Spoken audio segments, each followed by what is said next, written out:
And we're live. And welcome to the After Dram. Welcome to you, the viewer. Welcome to our fantastic panel. And hopefully Don shows up in a second. We get him in there.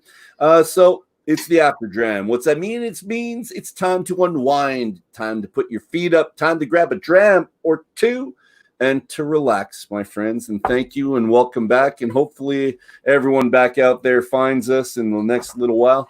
And I'm going to start it. And Don mentioned this. That's why I wanted Don on here. But he did kind of the call out to our Canadian Don and Ralfy. Talked about, what's it called? Glen Breton. That was it. Yeah. So, and it was his first broadcast on his Flip Cam Ultra HD video machine. And I had one of those, which was kind of cool.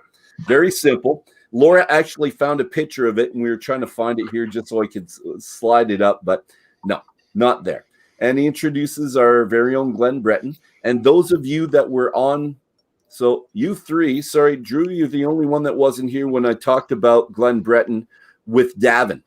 Yeah. Davin came on. I think it was that the first week I talked about it? I think it might have been the very first week I had it and talked about the history of the Whisky Association. So I'm glad he did it. And I like what he said, Ralfy, about their claim to the word Glen. So he didn't agree with it. And I swallowed it pride with that. I was pretty happy that he liked it. Hopefully you guys did too. But Laura and I, my lovely wife, we were wondering what would happen in the world if you weren't allowed to use the word from the homelands. So there would be no New York. There'd be no New England, no Nova Scotia, no Little Italy, no New Berlin. Is there anything you can think of, any of these words that wouldn't be allowed if you weren't allowed to have the homeland, the one word? Banff, Calgary are both Scottish towns. Edmonton's a city in England. Yep. Okay. So, there's way too much about our whole country. Yeah. Wouldn't be allowed to name any of it. And while the Scotch Whisky Associations, they're pretty rich, they're pretty powerful, right? And I don't know. I'm really happy they lost, because if some other place, some other company in some other country was telling us we couldn't name something.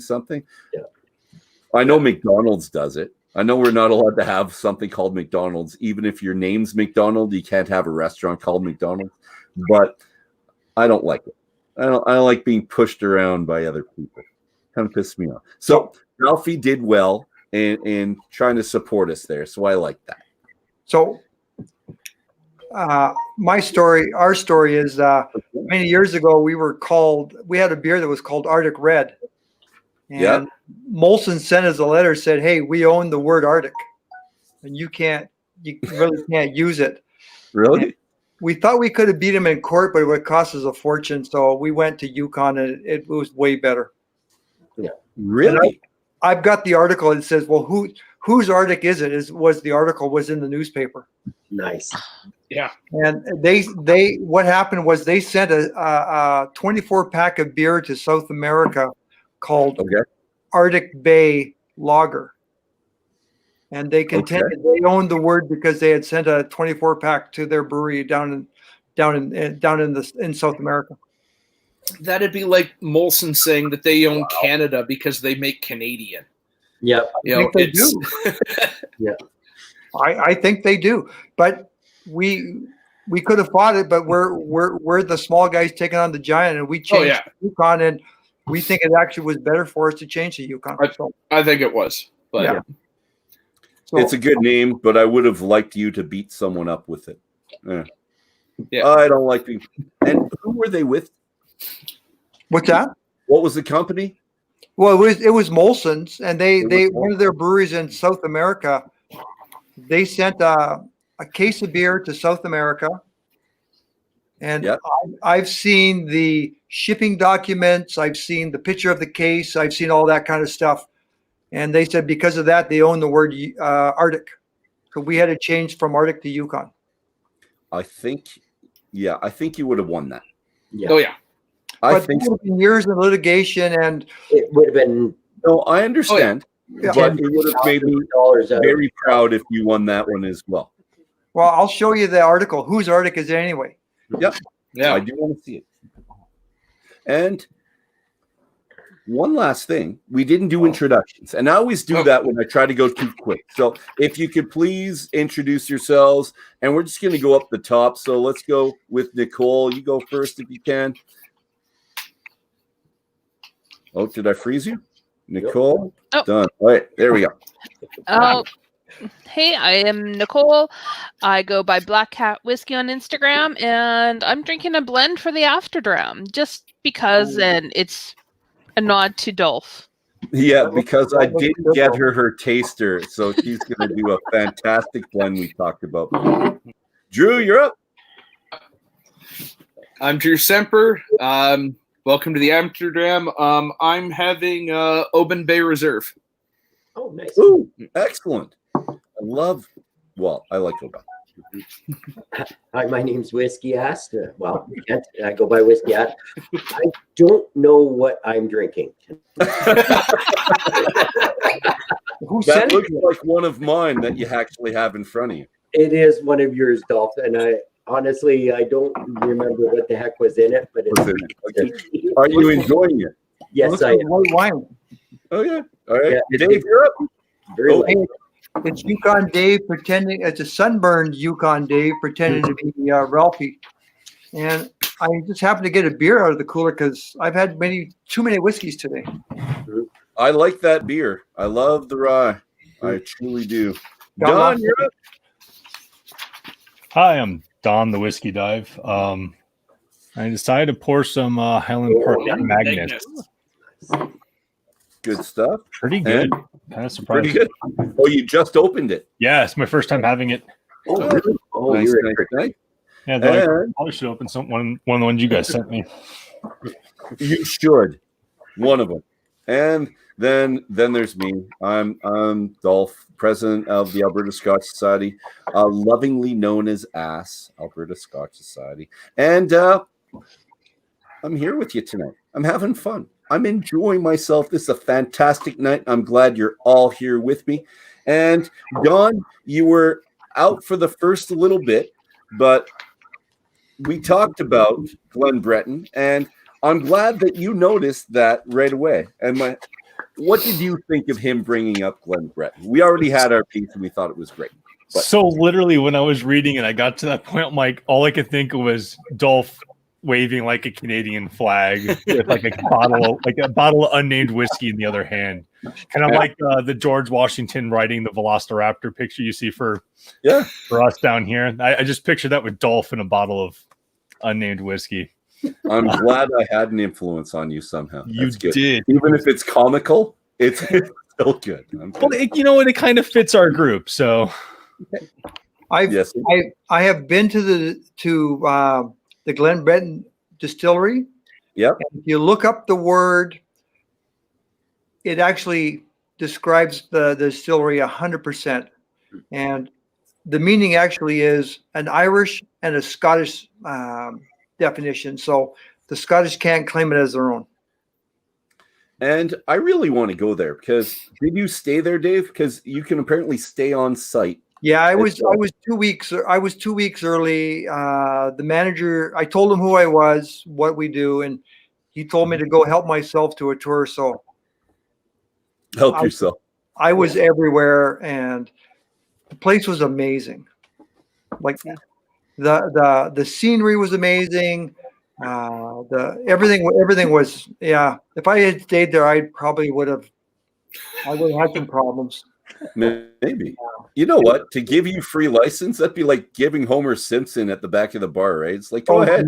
Have fun. He said, anybody gives you a hard time, tell them that I sent you. Okay. Nobody said a word to me. So I do want to right on their webpage, we took our secrets straight from the old country. That might explain the Battle of the Glen. And that statement, the Battle of the Glen, was huge when they had their lawsuit going on. Well, and they're fighting. They're kind of poking the bear now. Oh yeah, a lot of that we won, and it's just like, I like it. When you go there, if you stand with your back to the highway, it's exactly what the dictionary would describe a Glen as. Yeah. Okay. The town that they're outside of is called Glen something. So everything fits. So I don't understand what the Scottish had a problem with. And the distillery is not Glen Breton. That's their production. The distillery is. It's a name we see a lot in Edmonton. What is it? My tongue. All right. Never mind. No, Glen Breton is their production, but that's not the name of the distillery. The distillery is Not Glen Scotia.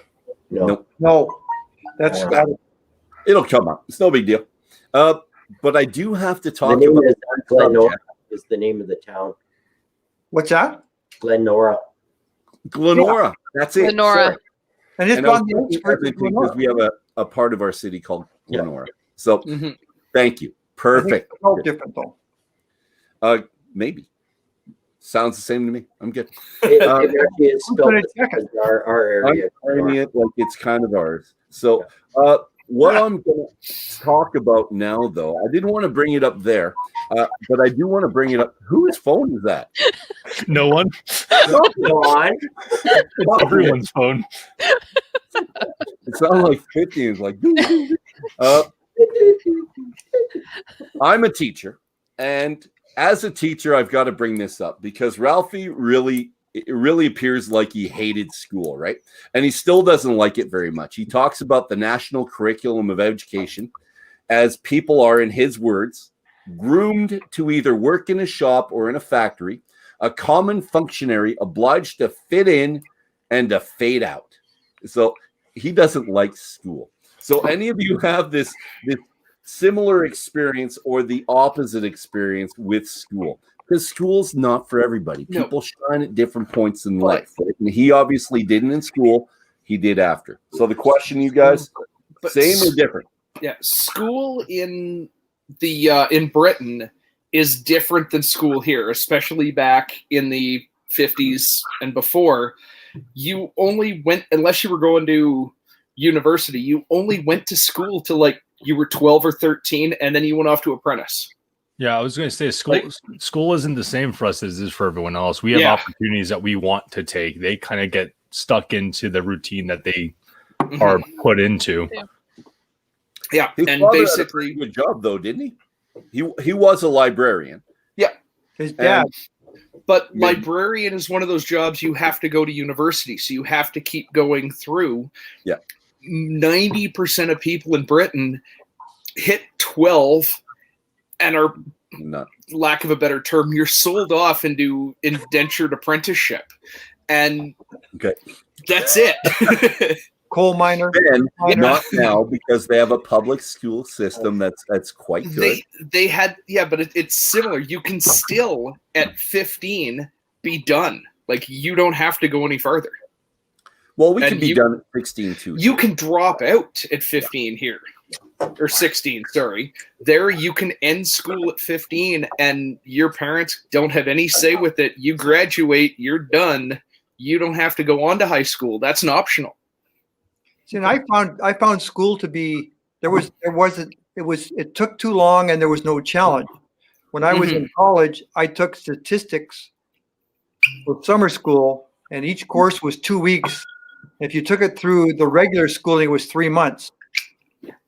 And if you didn't pay attention one day, you were done in summer school.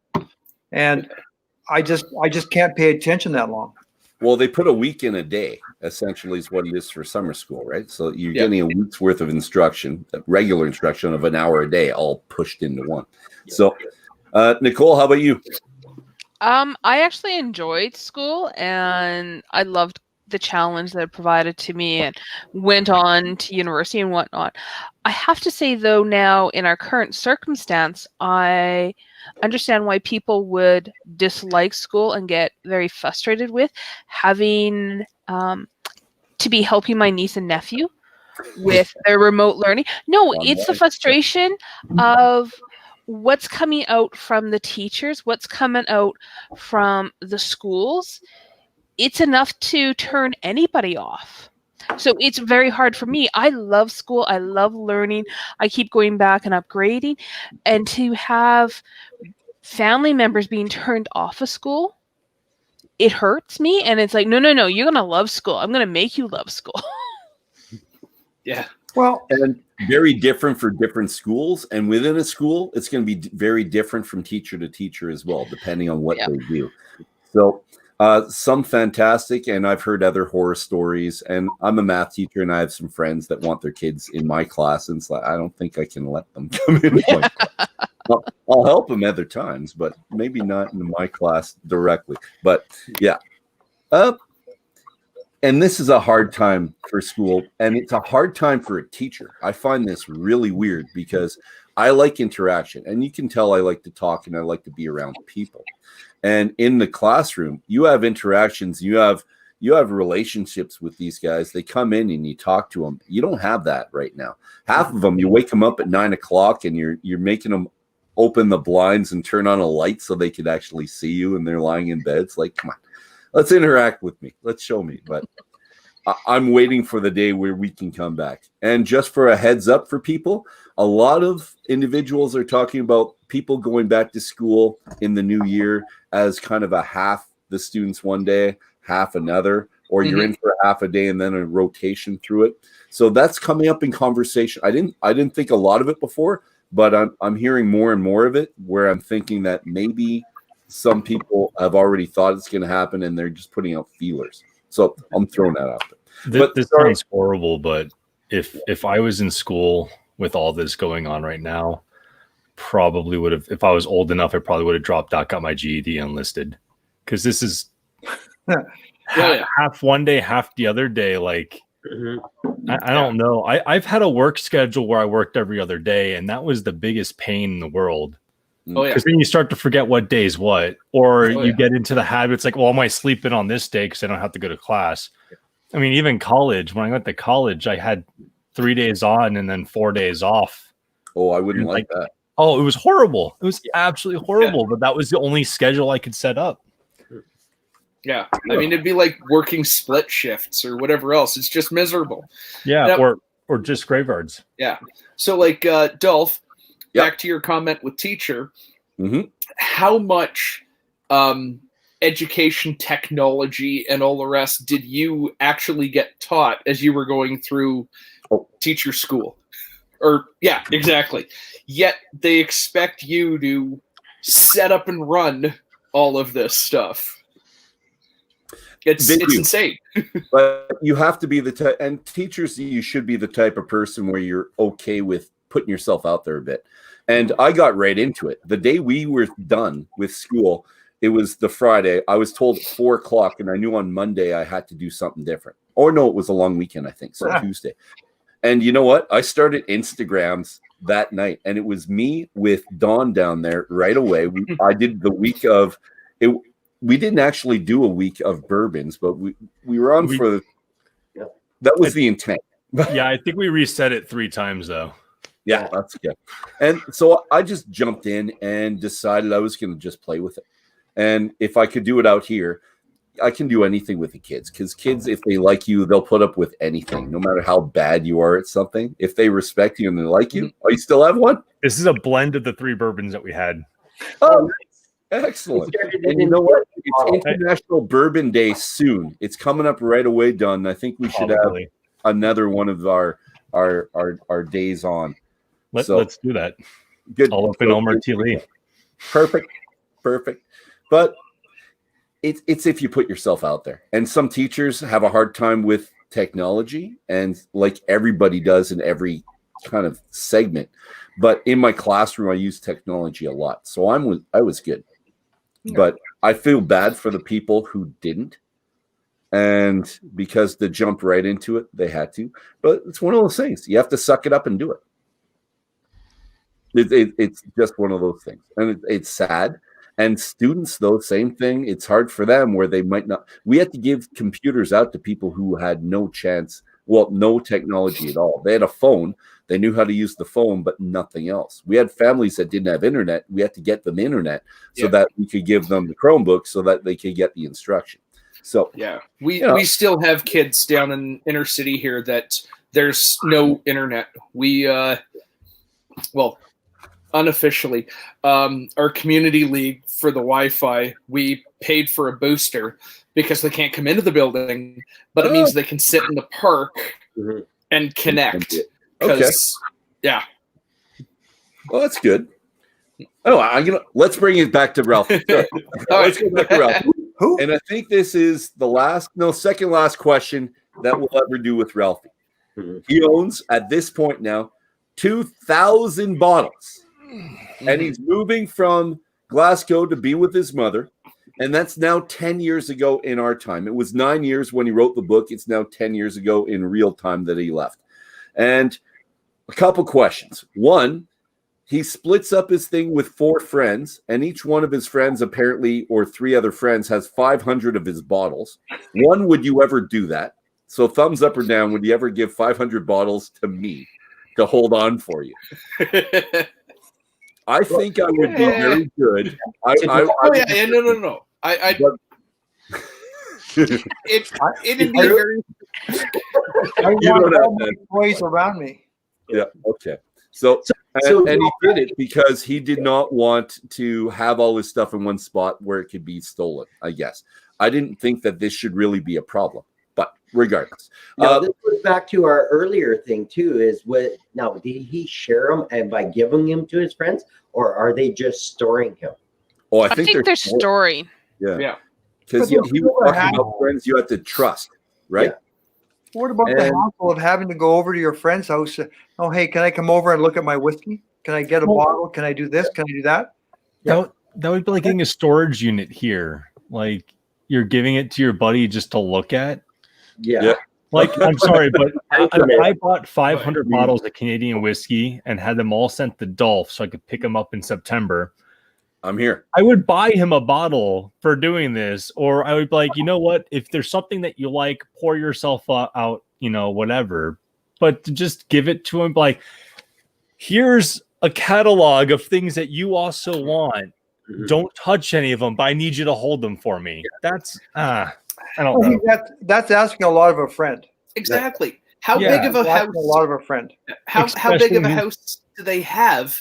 Like, I've got over 500 bottles. I know how much room that takes. Like, literally, I'm going through there. It's like, hey, it's a Nick, you're not using your back spare room. You mind if I just, I'll see you in 6 months? Like, come on.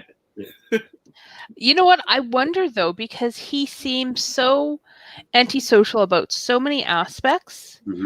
I don't know that he would have those bottles there to share with. He may say, hey, can you hold these bottles? And here's one for holding it.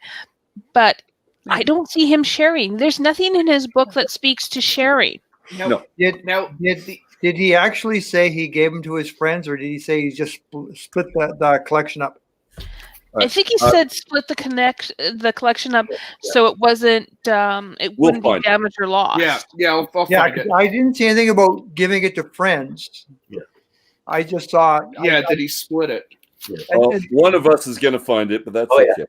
Yeah, I'm like Brian. And the fact is that he seems so antisocial. The fact that he's got that many true friends, like that's a big investment to have. Just. Here, hold on to 500 bottles for me. Well, it might be Andy, though. No, they were full. Yeah. There's no way. Because he said he only wanted to have about 50 open at any one time.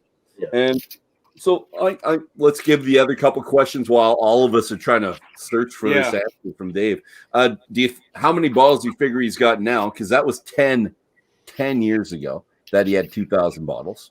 So, but he's not working. He doesn't accept gifts from distilleries and stuff. So he's not getting free bottles. Yeah. And he would have to actually go into the mainland, I'm guessing, to actually get, because he talks about going back to Glasgow, and he likes going back to Glasgow. So he does shopping there. But he doesn't make as much money as he did before either. I don't think he makes any money. I think he's like, nowhere did he ever say that he's getting an income. I think he has a Patreon now. Yeah. He might for that. But his what he kept going on was saying that it would cost more to have other people are going to an old folks home, a retired, than it would for his loss of income. So I don't think back then he actually had an income. Page 154 at the bottom, guys. Yeah. I mean, he did have his income prior to that when he worked at the funeral. Yeah. Right. I'm wondering if his mother's estate was paying him. I'm guessing that too. Yeah. And he sold his house, so he had the money from his house that he sold in Glasgow. Yep. And he worked for, was it 25 years? Yep. So he had a pension. So he's got some money, but maybe depends on the age. Did he have a pension, or are you assuming that he had a pension? I don't understand their system. Yeah, we don't know what they've got the pensioning system. Similar to ours with the like our CPP, all the rest. So it's depending on his age and if he could get to it or not. He's only in his 50s, like the way I calculate it. He's only in his mid 50s right now. Yeah. No, he's in his mid 60s, man. He's way older than us. He can't be. He was born in the 60s. I was born in 69. I'm 52. And I was born in the 50s, and he's younger than I am. Yeah. No, he was in the 50s. He says that at the beginning. I thought he said he was born in the 60s. Okay. Well, I found what you wanted me to find, so now you can go to Skinny and search for that as I read the quote to answer your question. That'll take me like 2 weeks to find that shit. Okay. Yeah. The collection at this point was exceeding 2,000 bottles, and with careful planning and a few good and trustworthy friends, I managed to split the whiskey collection up into 4 stashes of 500 bottles in each location. Mm-hmm. Okay. This made sense from a safety point of view, yada, yada, yada. So he's actually giving it to friends, and friends are looking after his whiskey. And now, no one's answered my question. Do you think he's got a huge stack load of it now, way more than the 2,000? Oh, yeah. Or did he start whittling away, which I don't think he did? If he's not getting an income, how can he buy all the expense, like the way you talked about it? Things have gotten so expensive over the years. How can he be buying all these bottles if he's not working? Well, as one example through there, so it's less, even though they have higher taxes, the Magnum, when I was in Britain last, that's 12 pounds at the, that one right there. That's 12 pounds in the grocery store. But he talked to, I watched one of his videos, then it was a 12-pound whiskey. That's the least expensive whiskey he's ever seen. Mm-hmm. Mm-hmm. So I don't know what whiskey costs today. Yeah. Yeah, I was seeing it from 12 to 30 to, I mean, they do have the couple of 100-pound bottles. He has no income. The way I read it, I have no income. I'm looking after mom. So I think the estate pays for basically room and board, food for him and mom. Yeah. So I think how much money is there for whiskey? Well, we're still guessing. Sorry, Dolph. What's that? No, go ahead, Don. I'm just. I think he does have a Patreon, which is like, people who follow him on YouTube will donate money towards him so that he can fund his stuff. But so if he has a Patreon, he probably makes a couple trips inland a year. And I mean, when you read the book and you read that they just show him a whiskey, it's like, add that to my basket. Mm-hmm. Like no thought, nothing, just add it to my basket. He probably goes in a couple times after he gets a little Patreon chunk and then stocks up. I think he probably has way more than 2,000 bottles now. Well, and we don't know that. Dove in. Nick, go ahead. You've been trying. He's 58. He was born in 1962. There you go. I was right. 60s. Yeah. He's way older. He's younger than me. Yeah. So then the other side, assuming he hasn't gotten any more or has, it really doesn't matter. The other 3 piles of 500, if somebody was to have dropped off 500 bottles at your house because you're one of the trusted friends 10 years ago. Yeah. Are you ever I'm sorry.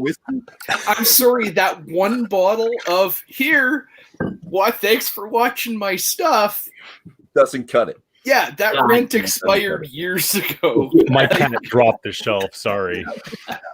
Yeah. The shelf they crumbled, and every single bottle, Ralfy. I don't understand it, bro. But you know what? Reinforcements. He could be. He could be selling, and if he's selling a bottle that he's been sitting on for 10 years, he could be making a mint, and then funding him to buy more. Yeah. And then as he buys more, hey, Drew, here's a bottle for the stash you're holding me. And he may be topping you up every 6 months. Yeah, have no clue what's actually going on. I agree though.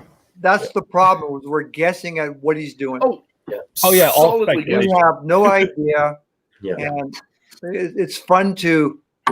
Yes. We're sounding like those sport commentators that are just running wild, running every scenario in the world. And honestly, though, Nick, reading his book, I don't think he's one that flips bottles. No. Because he says every bottle's meant to be enjoyed, right? In whatever words he used. But I don't see him as one to flip bottles. Yeah. Maybe he trades bottles. Maybe he has duplicates and he'll trade them, but I don't think he would flip one. Yeah, I don't never talked to him. Well, if my lovely wife comes downstairs, she looked this up. How much you get once you go over the 100,000 subscribers and the different listeners every month, you get a certain amount of money for that from YouTube. On top of that, she also found out how much he had or he was getting probably. This wasn't exactly through his Patreon as well. And it didn't seem like a large sum when we were both talking about it. But then when we added that to what we thought was going to be his pension and possibly money he gets from his mom and possibly the other money or investments he had, but he doesn't like banks. So we had an argument about investments. Do you think he invested or not? Yeah. Ralfy.com on Patreon is $1,566 a month. So there you go. So dollars or pounds? Probably American dollars. It came up dollars probably because I searched it from here. Yeah. So potentially he's only getting 500 pounds. No. He's probably going It'd be in pounds? 2,100 pounds. Yeah. That's not a bad US paycheck. dollars week to the UK. Oh, sorry. I thought you said 1,000. Yeah. No. Yeah. Okay. My bad. But I don't think he lives that extravagantly, and he can get by on way less than probably most of us could. Oh yeah, well, because he doesn't have to pay for his house or family. Yeah. Anyways, I agree. Don agrees with me at least that he's probably owns a whole bunch of bottles. And let's stick it at that. My last question, which I should have said before. Do you think he remembers them all? Is he the type of guy that would write down everything, or it's in his binder? Yeah. Oh yeah. It's in his binder. I know he's got his little book, which he has the malt mentions in, but I can't remember seeing the binder. Well, here's my take on this: is I listen to all you guys talk. You guys have way more whiskey than I have, and I didn't notice this was in the back of my shelf. So I think, well, if you guys can't figure it out. There's no way Ralphie's figuring it out. Yeah. Oh, no. Yeah. I forgot I had this. Yeah. That's a good one. No, I had to put everything into an app because I kept buying the same stuff over and over because we forgot we had it. I did the same thing. Yeah. Well, this is a good deal. It's not a whiskey store. I went into a running shoe place and I said, man, I like these running shoes. And I bought them. I got home and shit, I've already got a pair of these.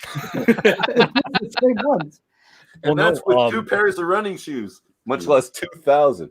Yeah. But that's part of the reason why I started the back bar on my website was so I had a running list of every bottle I had. Yeah. No, and that's a good idea until you get like me and you have 50 bottles on the floor that you haven't cataloged. And you're right. And I'm sure you're at the same point. Some of you have 17. Can't be the only guy that's got bottles that he hasn't cataloged. 17. I have one. And my wife's getting mad at me. She says, you can't buy anymore. And then I just got another 3 last night in the mail from a friend that I ordered with him. Anyway, they keep coming in and there needs to be a spot for them. The Carnmore, good. Yeah, and I got 2 of those from. It's not in my list yet because I have to take a picture of it and upload it because it's a limited, Yeah. Which same with this. I won this off Instagram or a social media platform, and I haven't cataloged it yet. McKellen 12? Yeah. Okay. Were you the first to answer? Oh, guys, right? I have a taster. We didn't give this away at the last one. Ben Demon Hunter, are you still out there? Just type in if you've got something. He was. Yeah. He was a second. If you're still here, say something. He's I got ask you a red beard. question. You get it right, I'm going to give you something. There you go. Perfect. I'll be right back. I want to give something away. Yeah. You're Oprah now. Yeah. Everybody goes home with something. Well, I did this, and what it is, and I thought it would be really cool, is the same ones that you guys got. So sorry, Don, you didn't get it. I feel that's mean. So that most of you got, and what it is on the side. I have the descriptions of the bottles themselves. There he is. All right. So Ben, this is what I want you to win. So it's the 4 bottles, the 4 whiskeys of the year. They're not labeled. The labels are on the side, and you have to figure out which one goes with which one of the labels. Okay. So Ben, let's see if I can give you a question that I'm going to give you a hard one. If you don't get it, I'll give you an easy one. But it'd be really cool if you got the hard one. Okay. Just, I'm hoping. Here, give me a second. I'm going to get my banner up. And the question was, here, I got it. Ralfy talks about his bothy, but he uses a word about the bothy in front of it. Starts with an M. No, I'll even tell you. The Manx bothy. What does Manx bothy mean? Do you know? And let's go back in the comments. Does he know what Manx bothy is? Well, I can comment on that one. What it means? Am I on? Nope. Oh, he's laughing. No. Okay. I'll even show you. As soon as I read that, all I could think of was a cat. Yeah, that's all I got. Yeah, a tailless cat. Well, I looked up Manx after that, and I couldn't remember what kind of cat he had. Well, Manx is a bobtail, but his cat is an orange and white tabby or something. Yeah. So yeah, look in front of you. Manx means something from the Isle of Man. So if you want to refer to something from the Isle of Man, you use the word Manx. Oh. It's a Manx dog, a dog from the Isle of Man. So a Manx bothy, it's a bothy in the Isle of Man. All right. So that, or it's a bothy for a person from the Isle of Man, like a Canuck bothy. So if I knew what he was doing, I would put up Manx. With Ben, give me a second. I gotta get this banner off. I'm sorry, guys. And quick, Ben, just say it's Isle of Man. And you Ben, what is a bothy? That's your question then. Because I knew the first one was hard, and I asked the panel before I even looked it up. I had to look that up. I didn't know. It's not in the book, by the way. So what's a bothy? It's a refuge. No. Oh, am I what? Yeah, if he gets it right, he gets a okay. Oh, who are we talking to? I'm talking to Ben. Demon Hunter. I just got back from the water.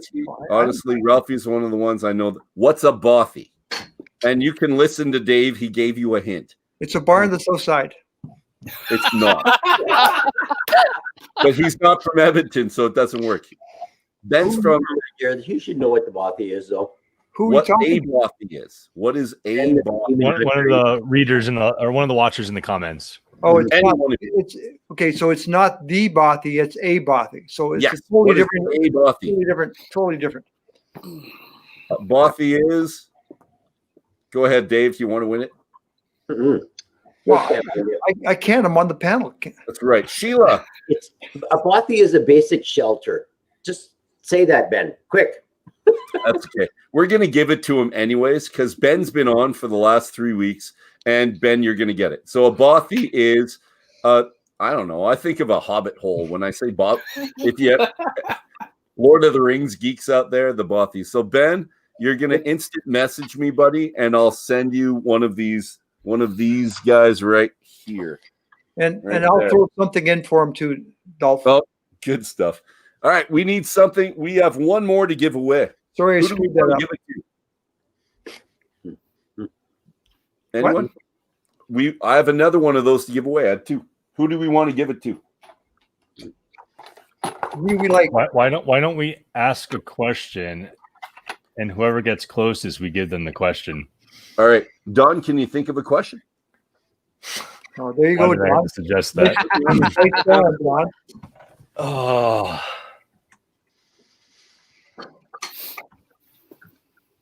What was Ralfy's first YouTube review. First posted YouTube review. Oh, That's good. Ooh, that's a good one. it wasn't the Canadian one. No. Nope. Just to help you out. This way I can remember the specific bottle, but Yeah, on Instagram works, Ben. Thanks. Anyone get that? What was his first review? yeah, episode 1. Yeah. Yeah. And I even have a picture of that. Hold on. Yes. A picture of that. This is review number 1 right there. That was review number 1. He looks like a Frenchman. But it's not the Macallan 10. No. It's not whatever that is either. It's right in there. Oh my God. Any answers out there? I can't see my comments. Nothing yet posted I up. haven't seen That's it. all right. We'll leave it up there. We're going to continue our conversation. And if someone puts it up there, we'll just give it to them at that point. Yeah, I'll pay attention to the comment. Yeah. Thank you. Because But if somebody actually gives an answer, we'll give it to them. well, Right or wrong. no, Yeah, right so- next to the teacher. Sorry. Gotta be Semper right. got it. Yeah, you're Alistair going 10, to and Semper got it. Did she? Yep. Oh, I can't. I got it verbally. Wow. Alistair 10. So, Sheila, you will get the taster you Well, I think deserve. Bruce said something. No, I The thing didn't. is, I know I'm she read sitting the right book. here. It's sitting right here. Over and over and over. I didn't say anything. Although I hear you in the background, so I think you can't be related to That's right. to a panel member. But Sheila's He's not not a a panel member, so she and if can. my wife would have put something in there, I would have given it to her too. So anyone else, I would. You have to. Well, no, I don't have to, but This you're giveaway was not things sponsored by that you YouTube. don't at just that saying. point. All right, I'm sticking with Ralfy. He gets out of the funeral business, and I think it's a good thing because, and here's the quote: "One big thing I learned whilst being a funeral director in a big city was at the end of it all, no one gives a damn, save for a few tears from decent people and beneficiaries." It's this next part. It's a little bit. I'm going to say it anyways. We live, we piss, we shit, we eat. I don't like having to eat after the shit, though. It doesn't work. Yeah. You die, one of a billion players, each acting their part on the stage of life. So, anyone share his opinion, or did anyone get out of a job like just in time? Because I think he did. Oh, yeah. And he didn't even talk to his boss. He slides it under the door. It's like, I'm I'm a, out yeah. here, not anything. And you know, after 20 years, your boss would like you and someone would want to say bye. My first comment is sliding under the door is kind of cheesy. Yep. Like, yeah, like stand up and just say, hey, look, I'm leaving. I'm not happy. Yeah. You're gone. And But- it might not be your fault. I'm just not into this anymore. But how much of it was I'm out, I'm not happy, and how much of it was I'm going to take care of my mom? So I don't have to care. Yeah. Did The reason to did get Mom out. make it easy for him to get out? Yep. It might have. Yeah. I It probably did. I think you're probably right on that. That, hey, I got to look after my mom. But I look at it over the years. I just see big business, like they really don't care. They just keep like. And the funeral. I look at the funeral thing there. When he started, it was kind of cool, and everybody was getting along, and they were having fun, and they were actually looking after the people that needed to be looked after. The people that came in because they had a relative die. Yeah. And then corporate got in there and said, okay, well, hey, we need to squeeze some more money out of these guys. We need to do this. We need to do that. And it just totally went away. And I've been in the sales side so long. It's always head office takes over. Well, let's And you squeeze get soured, right? It's always squeezing another dollar out of the end user. Mhm. And it he just doesn't pisses seem me like off. that type of person, right? And he couldn't take that. Yeah. I think he was really interested in the people that had their relatives, departed relatives. He was there to help them in their journey. head office could care less. It was just, okay, well, sell them an upgraded urn. Yeah. Yeah. Well, yeah, sell It's that them gold the plated one. mahogany casket. But Yeah. that's the way for me, I think that's the way everything's gone. But I'm older than the rest of you guys, and I just see it. It's So much. mahogany is not an upgraded cask. That's an entry level. Oak is upgraded, and then all your hard metals are even higher than that. Yep. Well, I'm And- sorry, I don't know anything about cash. Yeah. And how do I know this? My mother spent about 10 years in the funeral business back in my youth. So I got to take my friends through the funeral home, and we jump in the cask and freak the hell out of How them. morbid. But isn't every industry about, well, let's upsell them? Oh yeah. Sell them something they really don't need. Yeah. But it adds to our bottom line as a corporation. Mhm. And I don't I'm think picturing going out with Kent on a Friday night, getting some beer, you better not have showed people like dead bodies, man. That would have been gross. It's like, come on in. I won't even comment on what I've shown people. Okay. We're gonna get off that subject. Yeah. So, Dolph, going Yeah. back to Ralfy, I'm going back to that piece where he talks about slipping my letter of resignation under the regional manager's door. No fuss, no farewells, no sentimental keep in touch bullshit. Right. You know what? I think it goes back to the fundamentals that come through about Ralfy. He's not a people person. He didn't want to go through those steps of saying, hey, I'm done. And even giving people that opportunity to say goodbye. It's not about them. It's all about him. And in some cases, he's kind of selfish. And that's what comes across to this is it's all about him in this. So I don't want a farewell. Well, you know what? Sometimes the farewell is not about you. It's about giving other people that opportunity to say goodbye. He doesn't care.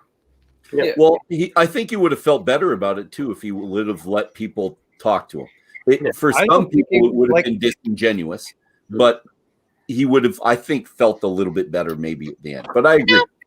I don't No? think he doesn't consider anybody else. It comes across in how he communicates. To me, it's about me and it's about my needs. And if you need something else, that's nice, but it's not my need. See, and the longer this goes on, the more I'm on Nick's side. Oh, yeah. Yes. Like And we don't have to like the book. And Dawn said it the first night, the very first night, before we went on the air. Dawn said, "I think less of them." Yeah. Like this was the first thing he said. So and we're allowed to. This is good. Mhm. But think you of know it this what? way. I think if he was an author, if he was someone who was a polished, or if he had someone ghost read it, at the end you would have liked him because they would have made him into a likable character somehow. But he put himself out there and said the stuff like that, where someone reading that, like Nick or me or you, would have said, maybe you don't want to say that because it makes you look like a little bit of it. Just a little bit. Maybe you don't want to say that. I didn't hear that. No, Oh, okay. What? See, and the thing is like Ralfy is an artist with his words on YouTube. Like he can give you one of the most beautiful descriptions of a whiskey that you can ever want to hear. But the difference between him and someone like Davin is Davin can translate his art to paper. Like you can see, you know, the Sistine Chapel being developed from start to finish when you're reading a book by Davin. Yeah. And with Ralfy, it's kind of like he can speak the beauty that you want to read, but when you get it on the book, it looks like a elementary school artist. But It's not. I mean, it's not a bad thing per se. But you know, when you watch his YouTube and listen to him, it's like, I can listen to this guy all day. I love his accent, which he mentions he has the accent in the book. I love his accent. I can listen to him describe, you know, a meadow, and I'd probably, you know, that's the most beautiful meadow I've ever heard of. Mhm. But to not be able to see that on the book, you generally write the way you talk, and when it doesn't happen like that, it's kind of like, what's going on? Who wrote the book for you? Mhm. Well, you know what? We had our ups and downs, our love-hate relationship with them. Back and forth we go. Yeah. But tell me, what from this book will stay with you from a long time, because I do believe that when we read books, we take a part of the book and it stays with us in some way. And well, it's the teacher in me saying that, but what are you going to remember about this book for a long time? I liked the right in the end of the book how he was describing the way that a lot of the tastings direct you. And so we had a bunch of different ways of asking the question and pointing, so you're not leading somebody in. I like that, and I'm going to try to do more of that. Good. Chapter Good. 7, the 21-year-old. So, going That's good. further Stay with, with you.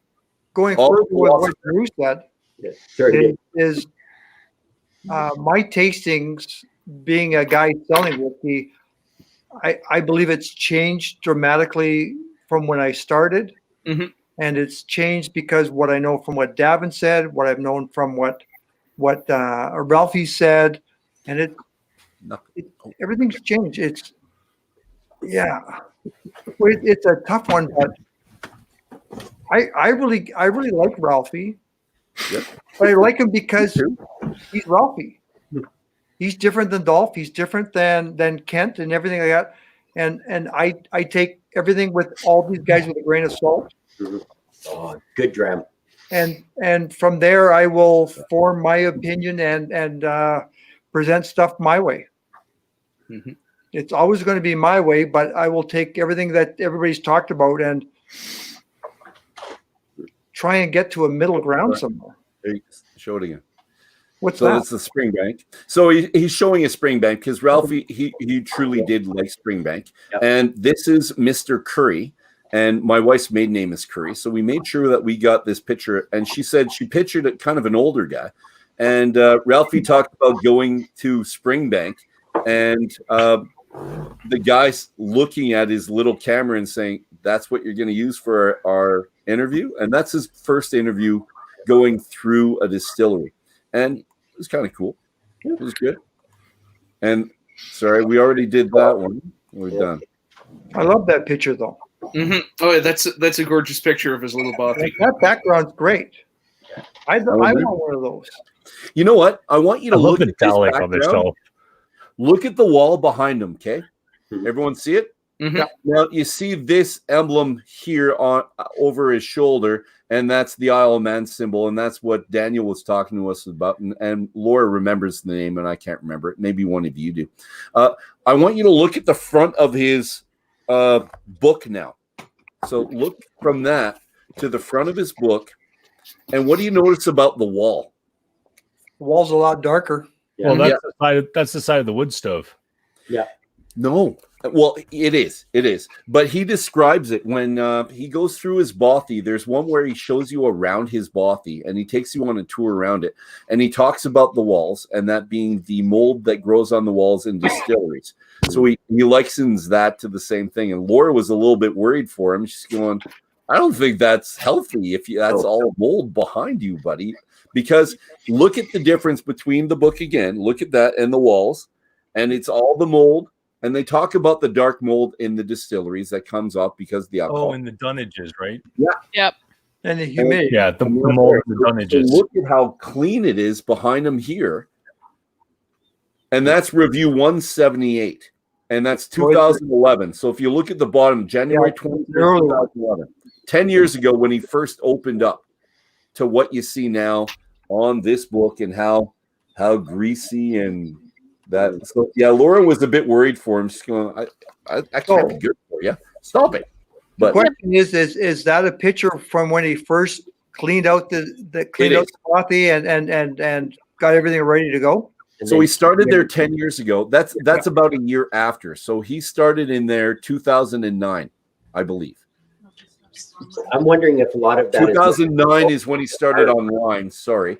And then 2010 or 11, 2010 is when he goes to the bothy right after it. Anyways. Oh, there's the puppy. Yeah. The puppy. We love our puppy. Here's my buddy. Giving you kisses. All right. So And- Dolph, I really wonder if that's actually smoke from his wood burning fire pit. No, he actually says and I can't remember the name or which number it was when he goes around, and he's proud of the fact that it's like a Dunnage. Yeah, well, and the thing is that, I mean, in that room, there's no reason for black mold to grow, because that's what that would be. There is, and he explains it in it because he has 4 barrels in front of him, which he's filled with vodka. So he has the alcohol in it, and that's what's happening right now. Yeah. And So if it's yeah, if it's just a before he sets it up as his bothy, if it was just set as a storage room and nobody's ever out there lighting the fire, getting it, the humidity down, it's just a shed. Well, and I look at I look at the way he describes a bothy versus a cheesy bar that sells booze. Yeah. Now, which way is it? Is it the clean wall that was in the past and it's moldy now, or was it moldy back then and it's clean now? No, this is the picture in 2011. Okay. Look at the wall, and the date is January 23rd, 2011. Okay. And then you change the wall to the front of our books right now. There's a marked difference. And when was the book picture taken? Oh, that's new. He did that picture for it. Okay. And you can tell too because his bottle as well, right there. That's the bottle that he actually had produced. Okay. So don't. You should go on one. I think people should, especially we should go back and say just tour of the bothy, and we'll bring you to that one. And he brings you around. It takes 20 minutes of your life. The last picture that you had up. Picture you had. Look at all the last one. The fire one. Yeah. See, and I like the fire. The fire one that you put up on the. The glenallachie photo. There we go. There you go. Now that is typical of a wood burning fire. Mm-hmm. Yeah, right here. Very much like the walls on the book. So I don't think, not over his shoulder. Like okay. That's the 12-year-old he's showing there. Yeah, it is. Well, that's last year. You His look whiskey of the year. That's the picture of the whiskey of the year. 2 years. Yeah, but look at the wall. Yep. Now, the wall from that picture is very much the same as his book. Yes. It's from the charcoal from the wood. Okay. Well, he says it's different, so you could argue with Ralfy if you want. Totally argue with that. That's question number 5. We've got 5 now that we'd ask Ralfy if he actually came on. But he's pretty well done because we're done in 2 minutes, and have that chance. And all the bullshit on the black mold, but anyways. Oh yeah. Here's the one question. I'm just starting. The internet is there to provide the antithesis of the traditional marketing routines. He wants to go completely against what everyone does. Do you think the internet is that, or do you think the internet actually pushes what corporations like? Is kind of what I want to put out there. Because I think it's the opposite. I think right now corporations are using the internet and YouTube whole hog. Oh, Dave, I actually believe that corporations say, hey, things have changed. Everybody's moved to another thing that isn't a corporate kind of a spiel, like that kind of shit. So we need to get in there, and it just doesn't matter what you do. Those corporate guys find their way in there, and they take that over. The internet leads, corporation follows, and they jump in and they just screw it up. I look at my music video, my music things I got. Like, I don't know how many he's right. It is there that just drive me crazy. Mm-hmm. So all right, guys. Yeah, that's it, brothers and sisters. That's it, my malt mates of mayhem, as Ralfy would possibly say, because he said just about all of them, I think. It's been a milestone episode for us. It represents the end of our second book. It's the end of this one. We're done. Never to come back to this ever again. And it's one that I hope everyone here enjoyed. Even if you didn't enjoy reading the book, hopefully you enjoyed coming on and talking about that every day. So, my friends, let's do this. Here's the good company. Oh, and stick around, obviously. Well, here's the good company. Here's the good whiskey. Here's the good books. And the next one's a very good one. Here it is. Look at it. Here's the next book. Excellent. The next Everyone one. do that. And if you don't have it, you should get it.